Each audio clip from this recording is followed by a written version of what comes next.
Well, hello everyone, and thank you for joining me. I'm Jill Bloom, group publisher of Walls and Ceilings, and welcome to a special episode of If Walls Can Talk. It's always an honor to have with me Trent Cotney, partner with Adams and Reese. Trent, thank you so much for joining me. Jill, great to see you in person. Even better, here on location in I know. Tampa, here at the Adams and Reese office. Perfect. So, Trent, we were just talking before we hit record about the Corporate Transparency Act. What does every contractor need to know? Yeah, this is important because it's caught a lot of people off guard. And the Corporate Transparency Act, there's discussions about it coming into place in January of 24, back in 2021. And basically, what it says is that if you are a small business, here in the States, there's some foreign requirements as well, that you have to report your beneficial ownership interest to FinCEN, which is the Financial Crimes Reporting Division of the Department of Treasury. And you've got to file this report, and you've got to attest to the fact that the information that you put in there is correct, right? So if you have a company, a small business, prior to January 1st, 2024, you have until the end of this year to do that reporting, okay? So there's some questions as to who it might apply to. Okay, there are some exemptions if you're a large company, and large company is defined as a company that has more than 20 employees, more than 5 million gross a year, and offices here in the U.S. Now, caveat, there are very special definitions for each of those terms. Then you may not have to do that. But every other company that falls under that, regardless of whether you're a corporation, an LLC, an LLP, you're going to have to do those requirements, okay?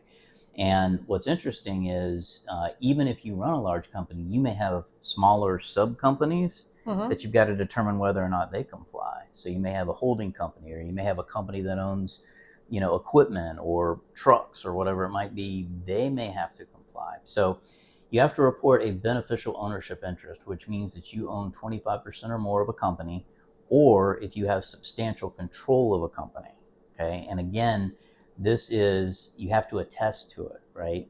So we're getting all kinds of inquiries from contractors saying, can you assist us with this? And what we're telling contractors is you need to go to your CPA, you need to see if they will assist you, and we're looking into getting third parties doing it, because the person that actually submits it has to say, yes, all of this information is correct, and if it's not, it could be a crime. Wow. So it is a big deal. Now, there is some positive news, okay? The House last year in December unanimously passed a request for an extension on this, okay? It has to be approved by the president, which it is not yet, okay? So everything that I just said is still good. It's a possibility that some of these requirements could be extended, but this is just yet another one of those things that contractors need to be aware of, because even if you got a big business, you may have some smaller ones that are holding assets or property or something else that may require reporting. So where did this come from, Trent? How did things like this even, it just seems frustrating when things like this come up and you're like, one more step that contractors have to worry about. Agreed, and generally I'm pretty anti-regulation, anything that deals with, that could affect construction. This one came about because there was concern about embezzlement and financial mismanagement using these smaller companies to shield assets. And part of it is transparency and making sure that everybody knows what's what.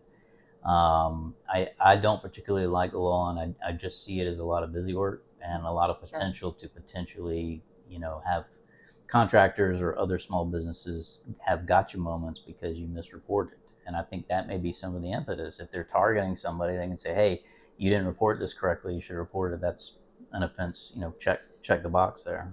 So what happens if somebody just doesn't even report this? Then it could be a crime, right? You've got to report it. Okay. You have to report it. And there's just a lot of uncertainty. We have a lot of people that don't know anything about it, and it's one of those things where it's just another thing that you got to do. So, my advice, Jill, is get with your CPA. Okay. Discuss that information. Make it part of your normal tax process. So just like right now, you're working on getting your 1099 NECs out to your independent contractors before January 31st. If you got a business, this is just one of those things. Every single time you do it, you got to make sure that it gets out. So. All right. Well, everybody get with your CPA and make sure that they know what's going on. Well, Thank you, Trent, so much for your time as always. Thank you. But if anybody has any questions for you, how do they reach you? Sure. You can always email me at trent.cotney@arlaw.com or hit me up at social@trentcotney. Sounds great. If anybody has any questions for us, it's roofingcontractor.com or wconline.com. And while you're there, make sure you sign up for all our free content, especially follow us on social media so you can stay up to date on all the great interviews we're doing, especially great nuggets that we always get from Trent. Like today, make sure you get with your CPA so you can get your Corporate Transparency Act in order. But most importantly, stay safe and healthy, and we can't wait to talk to you soon. Thanks again, Trent. Thank you.